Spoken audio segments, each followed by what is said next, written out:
Sainte-Brigitte-de-Laval est une magnifique ville située en zone montagneuse. Son territoire s'étend sur plus d'une centaine de kilomètres carrés. Son aire urbaine est campée au creux de la vallée de la rivière Montmorency, au nord-est de la ville de Québec.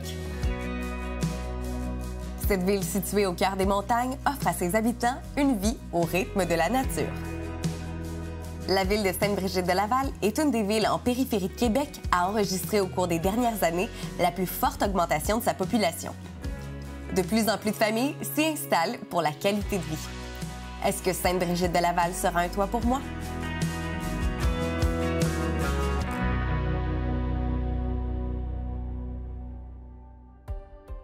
Aujourd'hui, direction Sainte-Brigitte-de-Laval pour découvrir cette ville nichée au cœur des montagnes et bordée par la rivière Montmorency. C'est une ville qui est relativement accessible au centre-ville de Québec.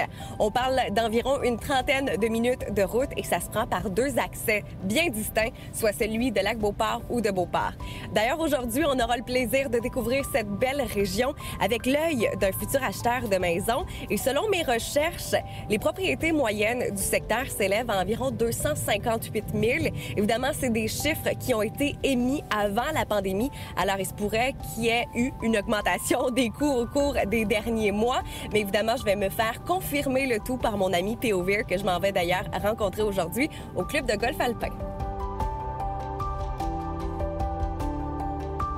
Allô, P.O. Salut, Mégane. Hey, comme je suis contente de te retrouver aujourd'hui pour découvrir une autre région de la couronne nord de Québec, évidemment avec l'œil d'une future acheteur de maison. Oui, aujourd'hui, on est à Sainte-Brigitte-de-Laval. C'est un secteur qui est particulier pour moi parce que j'ai commencé ma carrière de courtier immobilier ici. C'est moi qui ai vendu une bonne partie des nouveaux jumeleux dans le secteur, fait que c'est un quartier que je connais super bien.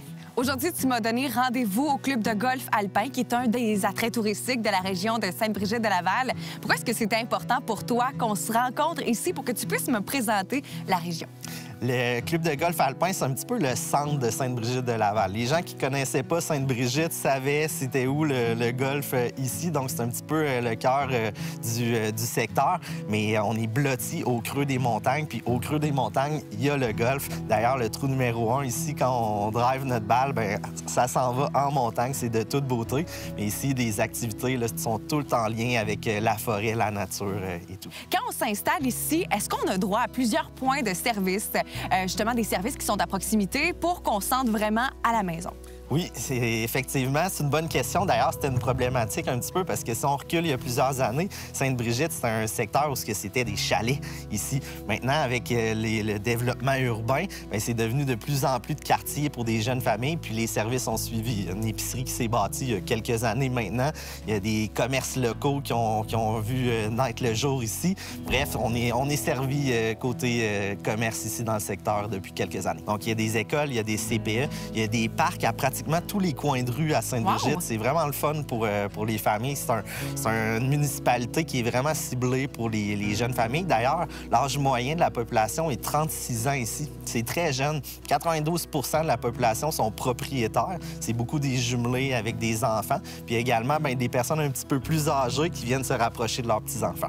Qu'est-ce qu'on retrouve comme offre immobilière dans le secteur de Sainte-Brigitte-de-Laval? Dans les dernières années, il y a plusieurs jumelés qui ont été construits.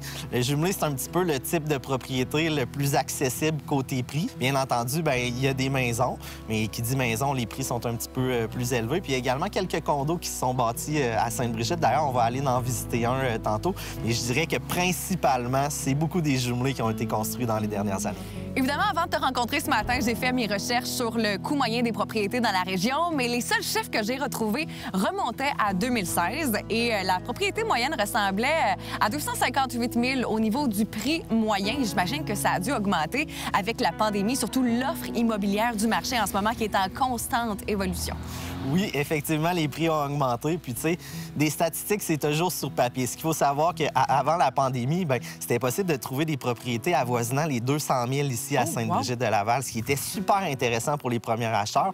On est un peu reculé, hein, on est au nord de Beauport, à l'est de Lac-Beauport. On est blotti dans les montagnes, fait qu'avec la pandémie, ça a été un coup de cœur pour tout le monde. Fait que Sainte-Brigitte-de-Laval, les prix ont vraiment augmenté. C'est un des endroits qui ont le plus augmenté, justement, dans la région. Donc maintenant, je te dirais que c'est plus 250 à 300 000 pour trouver des propriétés.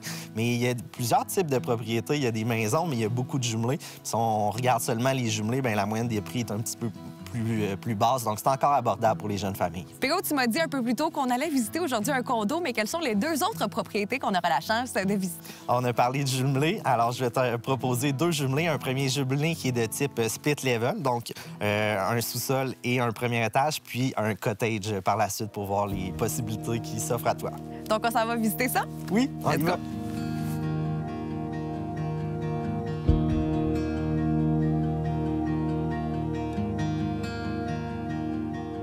Première propriété qu'on visite aujourd'hui à Sainte-Brigitte-de-Laval, c'est une offre quasi unique dans le secteur. C'est un condo, idéal d'ailleurs pour les premiers acheteurs ou ceux qui désirent un pied à terre loin de la ville.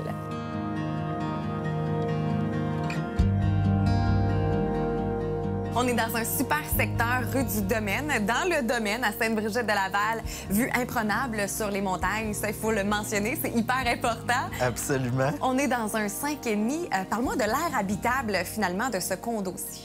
Oui, c'est un domaine de condos qui sont tous similaires. Là. Si on se promène dans la rue, c'est des condos qui ont été bâtis là, dans les 10 dernières années. Le condo dans lequel on se retrouve en ce moment a été construit en 2017.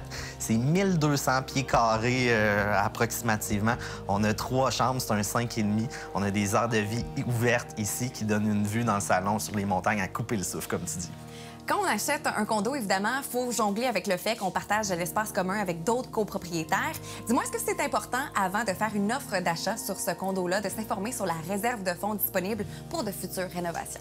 Absolument. C'est une des choses qui est les plus importantes à vérifier quand on fait une offre d'achat sur un condo. Comme tu l'as dit, bien, on vit en copropriété avec d'autres copropriétaires.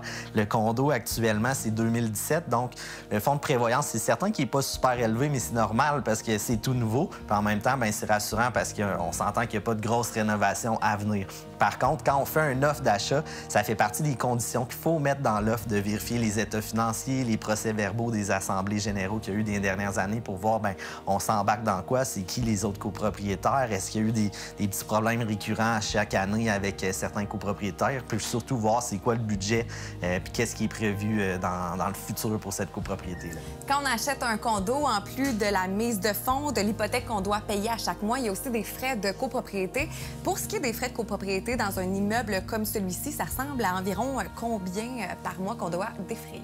C'est différent d'une copropriété à l'autre. Ici, là, on est aux alentours de 100 à 120 là, mais ça diffère d'un bâtiment à l'autre dans le secteur. Ça dépend toujours des services puis qu'il y a dans la copropriété. T'sais, une copropriété avec un ascenseur, stationnement intérieur puis des piscines coûte plus cher en frais d'entretien et frais de copropriété que des copropriétés où il n'y a pas grand-chose comme service.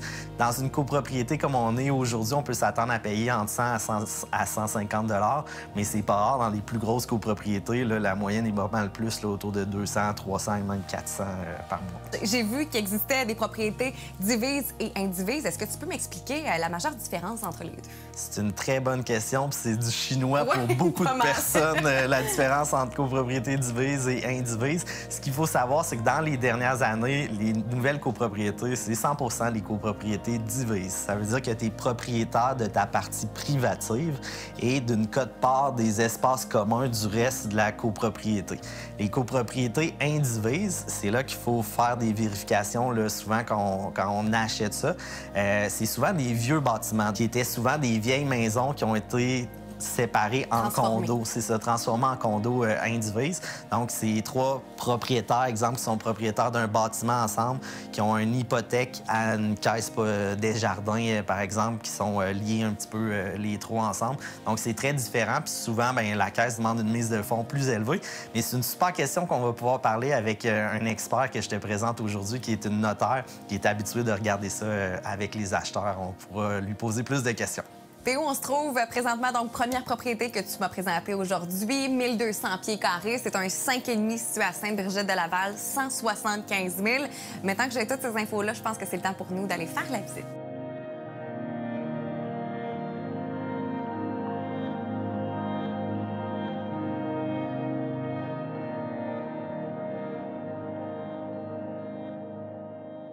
Comme deuxième propriété, j'ai la chance de visiter avec PO un jumelé de style split level sur 2 étages d'environ 1500 pieds carrés.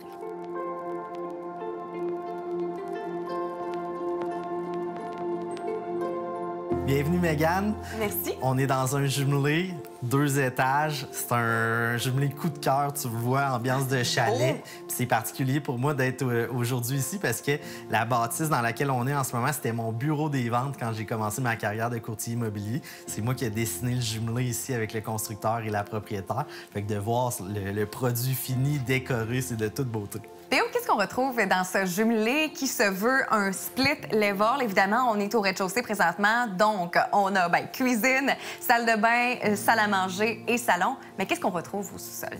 Au sous-sol, ça dépend d'un jumelé à l'autre. Les propriétaires ont le choix de dessiner comme ils veulent. Ici, ils ont 2 chambres, une salle de bain complète avec une salle familiale. Fait que c'est souvent ça, ce type de modèle de jumelé-là. Généralement, ça dépend de la superficie. Souvent, les jumelés, c'est 20-28, 20-30, 20 par 32. Ici, on est 20 par 32. Ça donne 1250 pieds carrés habitables là, avec le sous-sol. Tantôt, on était dans un condo de 1200 pieds. Bien là, c'est similaire, mais on est vraiment en jumelé. On est en copropriété tantôt.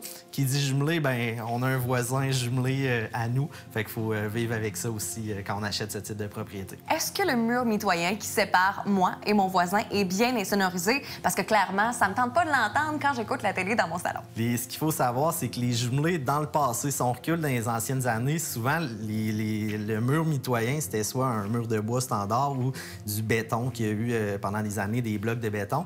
Maintenant, il y a un vide d'air entre les 2 bâtiments. Donc, si on enlève le revêtement complètement, bien, c'est 2 compositions de murs avec un vide d'air, puis l'air vient faire une insonorisation supérieure que dans le passé. Il faut savoir, par contre, que quand c'est collé, il y a les vibrations qui font du bruit. Donc, les jumelés, avec des escaliers sur les murs mitoyens, ça peut arriver quand on monte les marches qu'on entende le voisin, mais dans souvent les modèles, on met les escaliers sur les murs extérieurs. Par contre, c'est pas à l'épreuve de tout. C'est certain que s'il y a un party d'un côté, ça passe par les fenêtres puis on entend par l'extérieur quand même.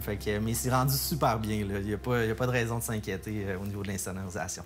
Une des particularités d'un jumelé, c'est qu'il est divisé en 2, évidemment, comme le dit le terme. Il est divisé par un mur mitoyen. Donc oui, vous avez de l'intimité, mais ça se pourrait très bien que vous entendiez votre voisin parce que, veut pas, vous partagez un espace commun. Donc évidemment, il faut s'informer sur qui habite le jumelé avant de potentiellement acheter celui-ci. Théo, on a parlé du mur mitoyen qui sépare les 2 propriétés qui se trouvent dans un jumelé. Mais mis à part ça, qu'est-ce qu'il faut regarder quand on achète un jumelé?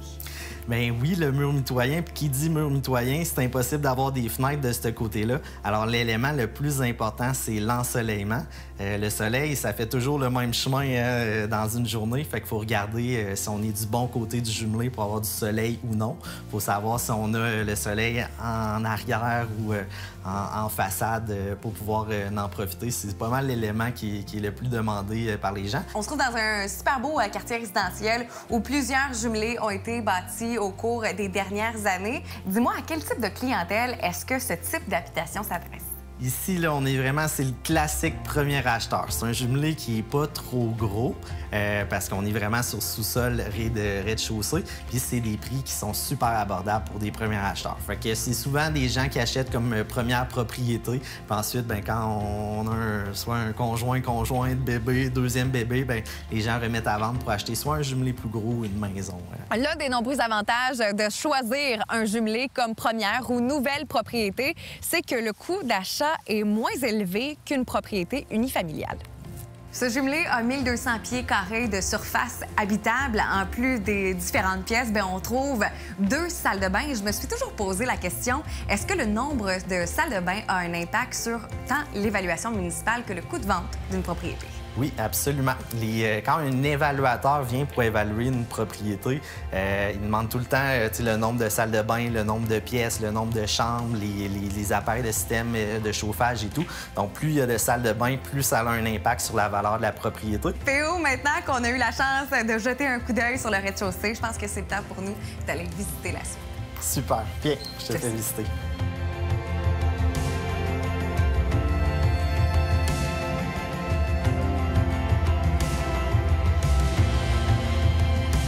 La visite de la deuxième propriété de la journée est terminée et là, c'est le moment pour nous d'aller visiter la dernière. Où est-ce que tu m'emmènes? On va pas très loin, on reste sur la même rue, mais on va voir un jumelé de constructions différentes qui est aménagé sur 3 étages, un cottage. Let's go, je te suis. Allons-y. Gros coup de cœur sur la propriété numéro 2. C'est vraiment le must de la journée. J'ai adoré. D'ailleurs, quand j'ai mis le pied à l'intérieur, je me sentais quasiment chez moi. Et que dire de la décoration qui était, ma foi, de très bon goût. Et sérieusement, si vous avez l'intention de vendre votre propriété, ça a un impact significatif d'avoir une décoration intérieure qui est actuelle à l'heure du jour.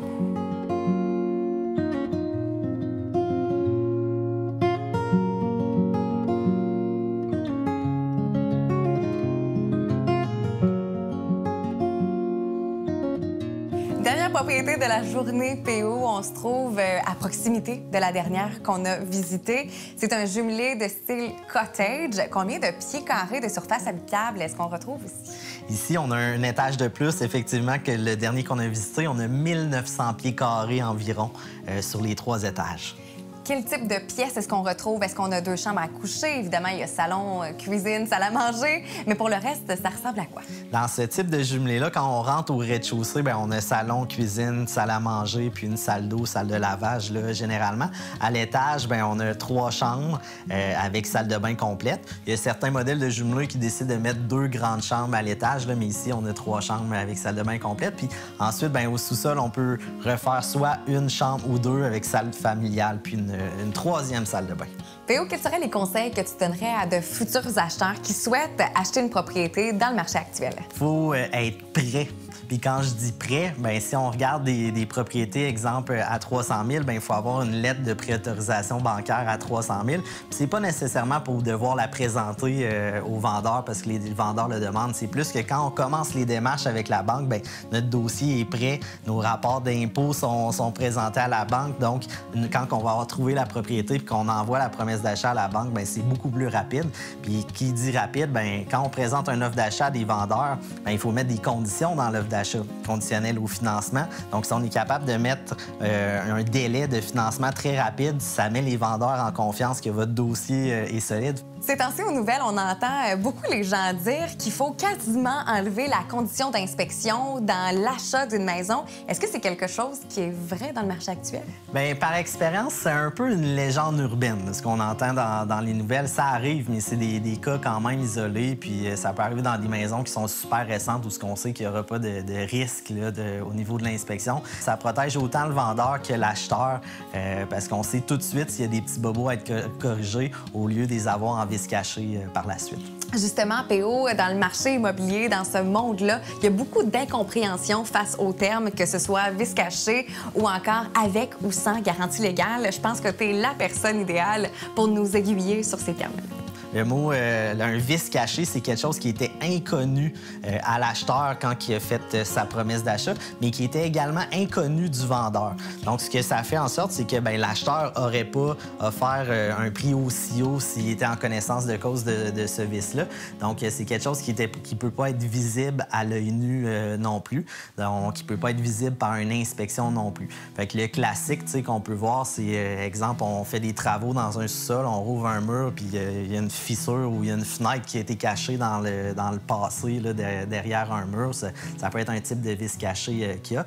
Mais maintenant, avec les inspections, on est tellement avancé technologiquement que c'est un petit peu plus rare, des vis cachées, parce que les gens sont avertis, ils font inspecter, puis les inspecteurs sont pas dire meilleurs que les inspecteurs du passé, mais ils sont plus équipés. Il y a des caméras thermiques maintenant qui existent, qui font en sorte qu'on est capable de voir au travers des murs pratiquement. Fait que c'est facile de voir les vis cachées, mais avec une bonne inspection, on est capable d'avoir un bon portrait de la maison, ce qui élimine beaucoup de problèmes dans le futur puis des risques de vis cachées. Aujourd'hui, PO, on a visité 3 belles propriétés dans le secteur de Sainte-Brigitte-de-Laval, littéralement au cœur des montagnes. C'est le moment d'aller à la dernière étape d'un processus d'achat de maison, soit visiter une notaire, parce que c'est elle qui va finalement conclure la vente avec nous et nous remettre les clés de la propriété. Qu'est-ce qu'on visite aujourd'hui? Jessica Borgia, une notaire de la Couronne-Nord que je travaille avec elle fréquemment. Passer chez le notaire, c'est vraiment la dernière étape du processus d'achat d'une maison. Lorsqu'on a trouvé la perle rare, qu'on a rempli toutes les conditions, qu'on a fait l'inspection et surtout qu'on a trouvé notre financement, c'est le moment d'aller signer les papiers pour l'obtention de notre future nouvelle propriété et surtout d'obtenir les clés de celle-ci. Maître Borgia, merci énormément de me recevoir aujourd'hui dans vos bureaux. Ça fait plaisir. Quel est votre rôle en tant que notaire? Le rôle du notaire, bien, en fait, on va recevoir tous les documents de la part du courtier immobilier. On va recevoir les documents de l'institution financière. On va vérifier tout ça. On va faire également toutes les recherches de titres au registre foncier. On va vérifier que toutes les taxes ont été payées, tout est correct. Par la suite, on va rencontrer le client, l'acheteur, pour signer son hypothèque et ensuite, on va signer l'acte de vente et c'est là que la transaction sera finalement conclue. Jessica, il faut dire qu'il y a un gros engouement dans le marché immobilier en ce moment. C'est un peu fou, hein? Tout le monde est à la recherche de la propriété de leur rêve et on l'a vu, Théo et moi, lors de notre visite du secteur de la Couronne-Nord. Dites-moi, à quel moment est-ce qu'il faut prendre rendez-vous une fois qu'on a finalement trouvé la perle rare sur le marché immobilier? Prendre le rendez-vous, je vous dirais... Pas nécessairement le rendez-vous, là, mais déjà donner le mandat à un notaire pour être sûr d'avoir sa place pour la date de prise de possession qui est prévue dans l'offre d'achat. Moi, personnellement, ma façon de fonctionner, puis je pense que c'est la façon de fonctionner de plus en plus de notaires, ça va être d'attendre que le dossier est complet, autant du courtier immobilier que de l'institution financière, et par la suite, on va pouvoir prendre les rendez-vous. Mais le plus tôt possible qu'on peut déjà donner le mandat, c'est très important de pouvoir le faire. Et en tant qu'acheteur, il y a 2 rencontres à faire avec le notaire. Quelles sont ces 2 rencontres-là? Absolument. On a une première rencontre pour la lecture de la signature de l'hypothèque et on a une deuxième rencontre avec les vendeurs pour la signature de l'acte d'achat, l'acte de vente. Lors de la première rencontre, on va regarder le contrat de service professionnel, on va regarder le certificat de localisation, contrat de financement, la garantie hypothécaire de la banque. Et c'est ça, la deuxième rencontre, ça va être pour acheter finalement et recevoir les clés. À quoi sert l'acte hypothécaire en tant que... L'acte hypothécaire, c'est la garantie qu'on va donner à la banque. Autrefois, jadis, on avait la possibilité de faire tout dans la même rencontre, donc on rencontrait le notaire une seule fois. Maintenant, on va signer l'hypothèque, on va publier l'hypothèque au registre foncier et un coup qu'on constate que l'hypothèque est dûment publiée, on a l'autorisation de l'institution financière d'utiliser l'argent pour faire la transaction. Fait que c'est pour ça que maintenant, on doit faire 2 rencontres. Est-ce que c'est à ce moment-là qu'on donne au notaire la mise de fonds de notre maison? La fameuse mise de fonds, effectivement, on en a toujours besoin avant la transaction. Pas la journée même, c'est sûr, quelques jours avant, idéalement, pour pouvoir acheter. C'est le notaire, c'est sûr. Souvent, on va calculer mise de fonds. Il va y avoir aussi les ajustements de taxes municipales et taxes scolaires qu'on va demander également de transférer au notaire pour la transaction. Jessica, vous avez dit que lors de la première rencontre avec le notaire, vous présentez donc aux futurs acheteurs des documents, entre autres le certificat de localisation qui a été fait par un arpenteur géomètre. À quoi sert finalement ce certificat de localisation-là et est-ce que vous l'expliquez aux futurs acheteurs? Oui, d'abord, on l'obtient évidemment avant la première rencontre. On en fait la lecture. Il faut garder en tête aussi que le notaire a 3 clients. On est toujours impartial. On a l'acheteur, le vendeur, l'institution financière. Donc, on va le lire. On va regarder s'il y a des irrégularités. On va par la suite présenter les irrégularités à l'acheteur, voir c'est quoi les options, de quelle façon on peut régler ça et on va aussi évidemment aviser l'institution financière là, si jamais il y avait des corrections à apporter ou si jamais il y avait des petits problèmes dans le certificat de localisation. Fait que ça, c'est toutes des choses qui sont vérifiées avant et qui sont regardées avec l'acheteur au moment de la première rencontre. À ce moment-là, vous allez aussi présenter les servitudes de passage. Pour beaucoup de personnes, servitude, ça veut absolument rien dire. Est-ce que vous pouvez nous expliquer ce que ça veut dire? Bon, ça va être un document notarié qui va avoir été publié au registre foncier. C'est souvent perpétuel de toute façon. Ce qu'on voit le plus souvent, je dirais, c'est des servitudes en faveur de Bell Canada Hydro-Québec qu'on voit la plupart du temps dans le fond du terrain. Souvent, dans ces servitudes-là, justement, ça va venir dire qu'on ne peut rien installer de permanent, que Hydro ou Bell ont la possibilité de passer dans cette lisière de terrain-là, cette partie de terrain-là, pour faire l'installation, l'entretien de leurs équipements. Évidemment, quand on passe chez le notaire en tant que vendeur et en tant qu'acheteur, il y a des frais à assumer. Dites-moi, quelle partie doit assumer ces frais-là? L'acheteur va assumer les frais de recherche, les frais de rédaction des documents. C'est assez standard. On sait un petit peu qu'est-ce que l'acheteur va assumer. Ce qui est un petit peu plus... ce qu'on est moins au courant, c'est les frais du vendeur, qui aura toujours aussi une partie à assumer. C'est au vendeur d'abord d'offrir une propriété qui est libre de tout problème. Donc, on va aller radier l'hypothèque du vendeur. On va aller aussi vérifier, comme je disais tout à l'heure, s'il y a des problèmes dans le certificat de localisation. Fait que tout ça, bien, ça va se retrouver aux frais du vendeur, effectivement, à vérifier si les taxes sont payées, taxes municipales, taxes scolaires, etc. Lorsqu'on passe chez le notaire pour signer notre propriété, on peut aussi s'informer finalement des autres services que vous offrez en tant que notaire parce que vous faites non seulement du droit immobilier, mais d'autres types de droits. Absolument. Donc, c'est sûr qu'on va en profiter des fois pour parler testament. Hein, quand on achète une propriété, mais ça peut être intéressant là, de déjà penser à qui est-ce qui va hériter de cette propriété-là si jamais il advenait un décès. C'est des choses aussi qu'on peut parler là, au moment d'abord de la rencontre, de la première rencontre et également de la deuxième rencontre avec le notaire. Merci énormément, Maître Borgia, pour votre temps et surtout pour vos conseils. Je pense que ça va nous éclairer sur le métier de notaire, mais aussi sur les conditions à remplir pour acheter notre future propriété. Évidemment, si les gens sont à la recherche d'une notaire dans le secteur de la Couronne-Nord, ils peuvent vous contacter. Merci énormément, Maître Borgia. Merci, c'est gentil.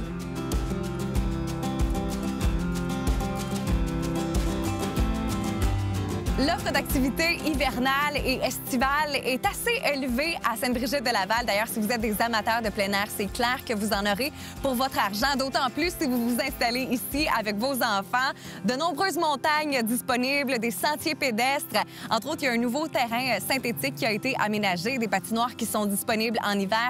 Que dire du terrain de golf aussi qui est aménagé dans le secteur. Alors, clairement, vous en aurez pour votre argent niveau activités récréo-touristiques, sans oublier le nouveau centre de glisse disponible et ouvert dès maintenant.